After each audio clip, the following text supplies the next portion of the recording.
शिक्षार मान वृद्धि पाई राज्य सरकार अनेक पदक्षेप नहीं मागणारे खाद्य प्रदान ठारू आरंभ करी खाता पुस्तक बंटनर व्यवस्था करिसेंती। एहा सह विद्यालय भित्तिभूमिर उन्नति साधन मध्य करुछंती। हेले एसबु भितरे एबे भी एपरी स्थान रहिछि जेउठारे पिलामाने आज भी अवहेलित। सेहीपरि स्थान हेउछि 1974 मसीहारे निर्मित भद्रक जिला तिहिडी सदर बजार स्थित मिर्जापुर उर्दू प्राथमिक विद्यालय।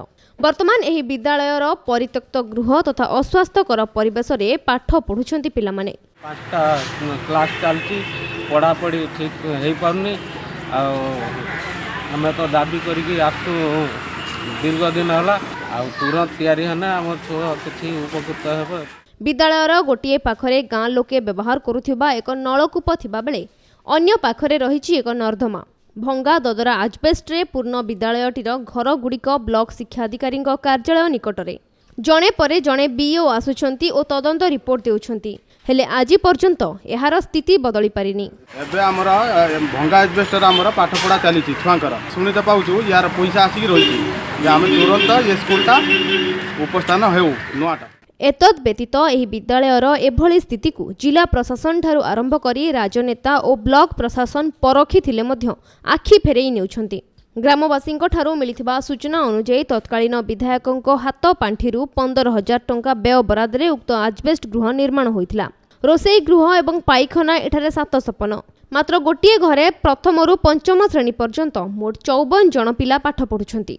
2 जन शिक्षक शिक्षयित्री सरकारी कार्य सह पिलामानंकर बसिबा और खाइबा एही घर भितरे चली थाए। मध्याह्न भोजन परे चटाण सफा करा जाई पुनश्च पाठ पढ़ा आरंभ होइथाए। एपरि स्थिति पिलामानंकर शैक्षिक वातावरण नष्ट हेउथिबा बेले पाठ पढ़ारे घोर व्याघात सृष्टि होछि। जहाँ तार परिवेश अवस्था जहाँ हो रोड पाख एकदम भत्ता नहीं भत्ता किसी नहीं सब बेले पिलांकर विपद पर आशंका केते बेले अघटना। संप्रति भूताणु रोगर भय सभिंक मनरे थिबा बेले आगामी दिन में पिलामाने एठारे बसी पाठ पढ़िबा नै संदेह देखा देछि।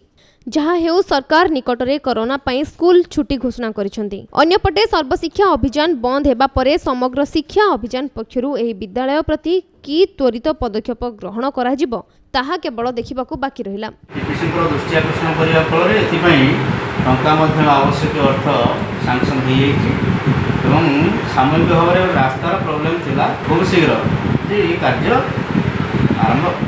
तिहिडीरू संजय दास को रिपोर्ट कोणार्क न्यूज।